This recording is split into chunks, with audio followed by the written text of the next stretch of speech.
2016년 8월에 광주 고등법원에서 열린 그 재심 사건에서 증인 신문을 마치고 나온 경찰 두 사람의 모습이 담긴 사진입니다. 이 사람들은 억울하게 옥살이했던 그 채군을 수사했던 경찰이고 이들은 또 여관에 채군을 데려가서 자백을 받기 위해서 폭행했던 사람들이기도 합니다.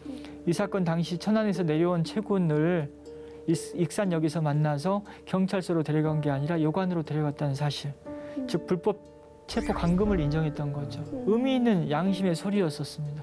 그런데 한 달이 지나서 한 달가량 지났던 것 같아요. 한 달이 채 지나지 않았었습니다.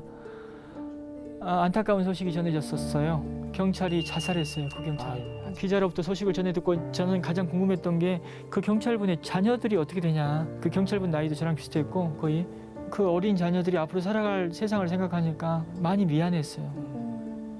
저는 법정에서 정의로워 보이려고 예를 썼던 것 같아요. 증인신문을 하면서 경찰을 추궁하면서 큰 소리로 추궁했거든요. 방청객들 보라고. 그게 방청객들이 봤을 때는 대단히 시원해 보였을 거예요. 상급자의 시시를 따를 수밖에 없었던 그 상황도 있었을 텐데 지금 남아있다는 이유로 가혹한 추궁을 했었습니다. 이런 어떤 추궁이 대중들의 어떤 무차별적인 어떤 비난으로 또 이어졌을 것이고 그러다 보니까 막내 경찰이 이렇게 극단적인 선택을 하지 않았나. 그래서 자살의 주요한 원인이었다고 저는 생각해요. 그리고 이 갈수록 이 책임에 대한 생각이 무거워집니다. 세상을 살아가면서 나이를 먹다 보니까 지난 과거의 어떤 일도 재해석을 하게 돼요.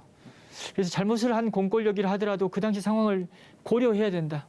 고려치 않고 어떤 단편적인 사실을 보고 책임을 추구하는 것은 그리고 반성을 촉구하는 것은 정의롭지 않을 수 있다. 정의에 대한 지나친 욕심을 경계하게 만든 안타까운 사건이었습니다.